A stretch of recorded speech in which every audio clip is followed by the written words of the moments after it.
What's up, Carla? What's up, Chris? How are you? I'm doing pretty well. Let's just fess up. We had a conversation with our guests. Sometimes this show is live. Sometimes we've taped it in advance and broadcast it live. I don't know why I was trying to be sneaky, but it's currently Wednesday night. You're watching this on Thursday morning or later. But we're going to talk about the reason it's Wednesday night is because I just came off a really tremendous conversation with our guests about health inequities and what that has to do with education. But Carla, I don't want to put you on the spot, but you and I have had an interesting conversation about the title of the session, right? A seat at the table. Like why does that bring up feelings for you? Wow. No, Um, come on, it's a good conversation. no, yeah. Because I think oftentimes, and maybe it's probably because that's the name of it, Yeah. but to me, I have never really been invited to the table unless I've just kind of like, it's like a privileged opportunity to be at the table. And so for me, it carries that connotation. But I think clearly that's why it's called at the table because oftentimes people are not at the table and this is the opportunity for people to be at the table. Yeah. Yeah, and our guest tonight, Dr. Stephen Ritz of the Green Bronx Machine, which you should look him up. He is a Jeff Palladino, friend of ours, called him a character, so I don't feel bad about that. But he's a character, but super passionate about the work that he does. Said very clearly, if you find a table in which you're not provided a seat, you need to make your own table. All right, so I appreciated that. But let's get to the conversation. I'm going to invite our guests in. So pleased to welcome Dr. Marsha-Gail Davis and Welcome. Dr. Danique Dolly, who are the hosts of the Seat at the Table conversation. What's up, fam? Hello. Hi. How Good Um, to you see doing? you, Carlo. I haven't really seen. I've met you, but to like be able to say hi again is good. Yes. Hi. Perfect. let's get started. I want to actually start with Danique, if you don't mind. Danique, we're Big Picture Hey. Learning. We deal in education and in schools. Why are we hosting conversations about healthy living? Why does that make sense? We host conversations about healthy living because people are dying, and because you can learn about math, you can learn about English, you can learn about yourself and your passion, but if you don't learn how to stay alive with all of the things and the forces going against you, from unhealthy food within your neighborhood to habits that are seen as common which aren't, to drug abuse, to how to have friends, to mobility, all of these factors that affect us, you won't make it, you won't live, or it'll be a hard life. So we're trying to go into the root, and take that approach. And this is something we feel that is important because it affects the youth when they get older, and it affects them now. Marsha-Gail, let me flip that on you. Why an interest in partnering with the education organization? Because it matters. These this is what typically happens when we're thinking about solutions to problems. Is like we're not even having a conversation that involves all the people that are affected by the issue. So it just doesn't make sense. And when we're thinking about health equity, that's like health equity number 101. You need to talk to the communities that are involved. And the relationship that I think we've been able to build, with Big Picture Learning and American College of Lifestyle Medicine it's really that. It's like this matters so much to us that we want to make sure that we're doing this properly. We're doing this and it's going to be effective. We're building a solution that's going to really help our students to thrive. Like that's the focus at the end of the day because they matter, their lives matter. So it matters that we're talking so we can figure out what we're going to do. So that's really my response to that. Yeah, problems unite. You know what I'm saying? Like, problems don't just operate in silos. Like, hey, I'm poverty, I'm gonna just be by your side taking your money. No, Yeah, poverty works with oppression, and oppression works with racism. Like, right. they all work together. And then what happens? We work in silos. So educators normally work together. We may hire out get a nurse or something and do health. That's not enough. And doctors may work together, but may do a little, give you a nice pamphlet to change a habit, but that's not enough. We all need to work together on behalf of helping youth and keeping people alive, because these problems are not presenting and walking by themselves. They're coming in as an army. So that's great. That's an awesome visual and perfectly said.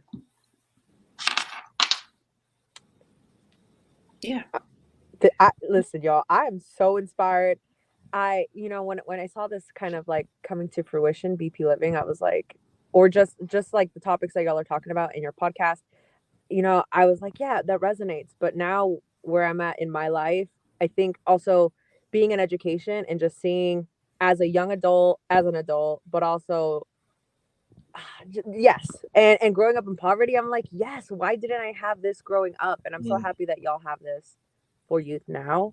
I just wanted to say that I'm so moved. I like want to be more involved. So that's what I wanted to say. Let's talk about the series. Like, what have we learned so far? We've had 2 episodes. What are some of the points that have stuck with you, either from the first to the second session? That's to Carla. No, that's to Marsha-Gail or Danique. Like, sorry, yeah.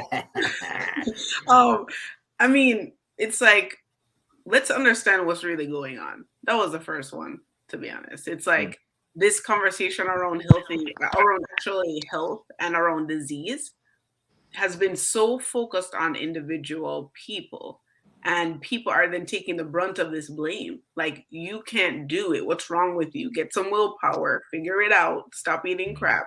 Like, it's that kind of negative interaction that's happening, even in at the interaction in medicine. That's a lot of patients talk about that experience where they're getting, that kind of interaction from providers. You got to figure it out. What's going, like, stop doing bad things to your body. And you should never have a conversation about individual choices without the context of what people are surrounded by, because we're human. So as human beings, we are social. That's like an integral part of how we are. And we have to always talk about it with social context in the background so that we can understand why it's happening. So that was kind of what the first one, I felt like it was presenting that. And it talked about the facts, and then also talked about personal experience, about how these facts influence a person. That was Jackie's story. And then this one today was taking the larger issue of what's happening in society as a whole and then making it relevant for our students. So, Danique, what about the third session scheduled for next week? What do we have to look forward to? Oh, you have to look forward to hearing from students, the ones who are really doing something about it. We have students talking about why it's an interest and a passion. But as you know, with big picture students, we don't just talk about it. We try to have them be about it. So we're going to be like, what you doing? Like, what are you doing to make a difference in this? And when it comes to whether it's, different levels of big picture living, they know it in a way that is like they own the work is in that way. It and you'll see that. So hopefully you'll see that, and you'll understand, hopefully through their passion and being that, children are the future, as we say, we'll see what we need to be working on to help those in the future, because they're going to tell us straight up. I do want to say, if you're watching this episode live on Thursday or some point before January 18th and you want to attend that final session, all the details you need are at this website.